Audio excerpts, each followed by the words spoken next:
আজকের আমরা যমজ বাচ্চা বা টুইন সম্পর্কে আলোচনা করব। যমজ বাচ্চা অনেক সময় আমরা দেখে থাকি যে দুজন যমজ বাচ্চা কিন্তু তাদের একই রকম দেখতে না, সম্পূর্ণ আলাদা।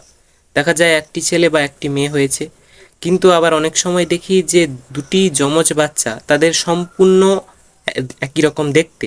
এই ঘটনা কেন ঘটে বা যমজ বাচ্চা কিভাবে তৈরি হয়?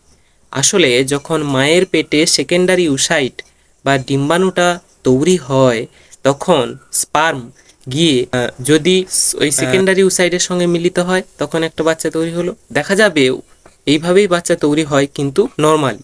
কিন্তু দেখা যায় যখন মায়ের পেটে দুটো সেকেন্ডারি উসাইট তৈরি হয়েছে এবং দুটো স্পার্ম গিয়ে ওই দুটো সেকেন্ডারি উসাইটের সঙ্গে মিলিত হয় এবং দুটো নন আইডেন্টিক্যালি বাচ্চা তৈরি হয়, অর্থাৎ তাদের একই রকম দেখতে হয় না, তারা কিন্তু ডাইজাইগোটিক টুইন তাদেরকে বলা হয়। এবং দেখা যায় যে মায়ের পেটে দেখা যাচ্ছে একটা সেকেন্ডারি উসাইট তৈরি হয়েছে এবং সেটা পরবর্তীকালে বিভাজিত হয়ে দুটো সেকেন্ডারি উসাইটে পরিণত হয়েছে, মানে ভাগ হয়ে গেছে, এবং দুটো স্পার্ম এসে মিলিত হয়েছে, যার ফলে একই রকম যমজ বাচ্চা তৈরি হয়। তাদেরকে কিন্তু সম্পূর্ণ একই রকম দেখতে, তাই এদের মনোজাইগোটিক টুইন বলা হয়ে থাকে।